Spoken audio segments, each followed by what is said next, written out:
Hi everyone, मैं प्रिया और अपने चैनल टेक विद प्रिया में आपका हार्दिक स्वागत अभिनंदन करती हूं। तो आज हम बात करेंगे कि जो केदारनाथ मंदिर है उधर की अनोखी कहानी।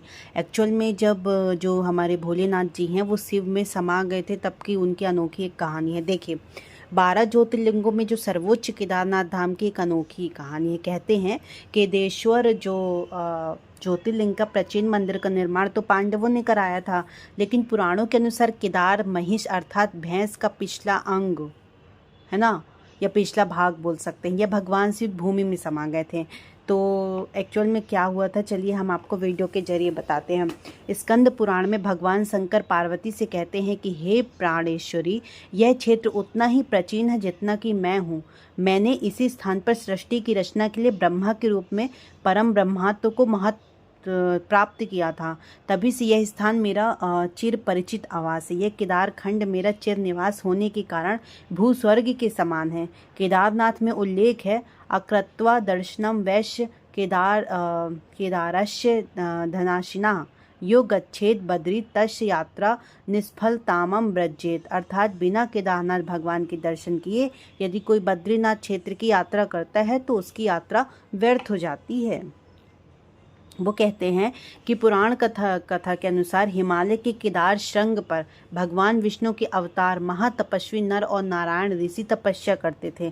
उनकी आराधना से प्रसन्न होकर भगवान शंकर प्रकट हुए और उन्होंने प्रार्थना अनुसार ज्योतिर्लिंग के रूप में सदा वास करने का वर प्रदान किया। यह स्थल केदारनाथ पर्वतराज हिमालय के केदार नामक श्रृंग पर भी अवस्थित है या फिर व्यवस्थित है।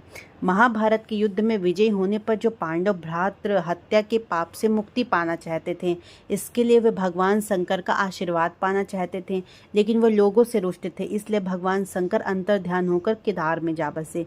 पांडव उनका पीछा करते करते केदार पहुंच गए। भगवान शंकर ने तब तक भैंस का रूप धारण कर लिया था और वे अन्य पशुओं में जा मिले। अतः भीम ने अपना विशाल रूप धारण कर 2 पहाड़ों पर पैर फैला दिया। अन्य सब गाय बैल भैंस तो निकल गए, पर शंकर जी रूपी भैंस पैर के नीचे जाने को तैयार ही नहीं थे। तो भीम ने बलपूर्वक इस भैंस को झपटा, लेकिन भैंस भूमि पर अंतर्ध्यान होने लगा। तब भीम ने बैल की त्रिकोणात्मक पीठ का भाग पकड़ लिया और भगवान शंकर पांडवों की भक्ति दृढ़ संकल्प लेकर प्रसन्न हो गए। उन्होंने तत्काल दर्शन देकर पांडवों को पाप मुक्त कर दिया। उसी समय भगवान शंकर भैंस की पीठ की आकृति पिंड के रूप में श्री केदारनाथ में पूजा जाता है। कहते हैं कि दीपावली महापर्व के दूसरे दिन के दिन शीत ऋतु में मंदिर के द्वार बंद कर दिए गए थे। 6 माह तक दीपक जलता रहता है। पुरोहित ससम्मान पट बंद कर भगवान के विग्रह एवं दंडी को 6 माह तक पहाड़ के नीचे उखी मठ में ले जाते हैं। 6 माह तक मई माह में केदारनाथ के कपाट खुलते हैं। तो 6 माह मंदिर और उनके आसपास कोई नहीं रहता, लेकिन आश्चर्य ये है कि 6 माह तक दीपक जो है वहाँ का वो निरंतर जलता रहता है।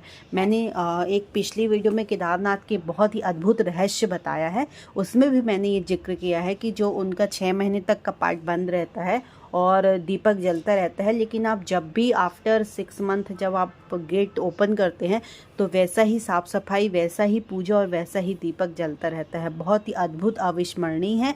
आप भी विजिट करें केदारनाथ और केदारनाथ के दर्शन करें। वैसे 12 ज्योतिर्लिंगों के दर्शन करिए बिल्कुल। ओके, चलिए, हर हर महादेव।